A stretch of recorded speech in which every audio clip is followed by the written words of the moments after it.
Hey everyone, welcome to another episode of FlashMops.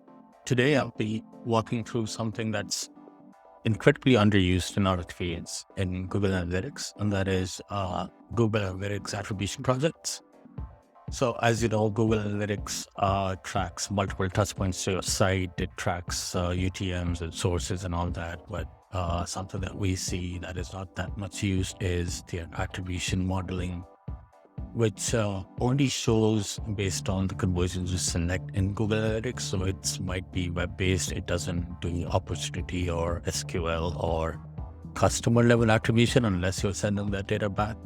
And for B2B SaaS, that's usually out of Salesforce. But we feel like this is also helpful to understand which channels and which campaigns are driving top of funnel performance. So let's take a look at this example where we're looking at the last click model default groupings, and it is showing last click, but then you can see that some people come from paid search and then they convert via direct.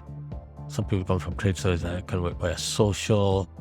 What's interesting is if we do a model comparison and we understand, we're going to compare like how does first click versus look like for last click and how does that impact the channel attribution model.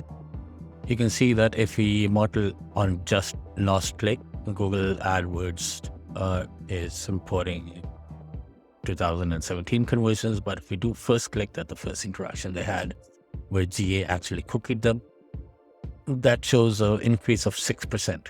And if we compare this with linear, which each touch point gets the equal amount of credit, then that goes down to 3% because that some of the last first click attribution from Google Ads is actually going to other channels.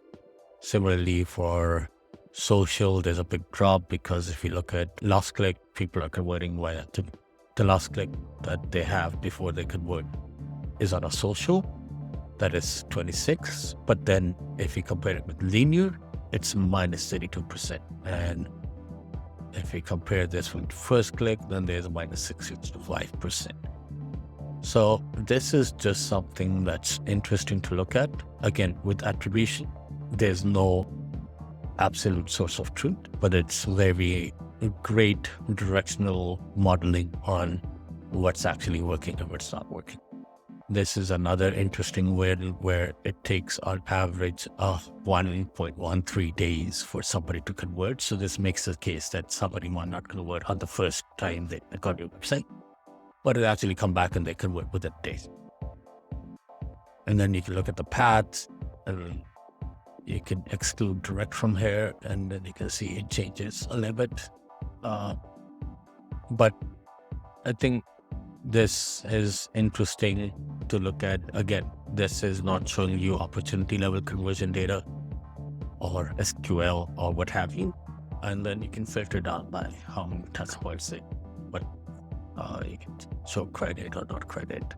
So this is 100% direct. This is paid search and then organic 100%. So they might have an interaction on paid search, but then they convert to organic search. Anyway, I hope this was helpful. If there's any questions, please let us know in the comments. Thank you.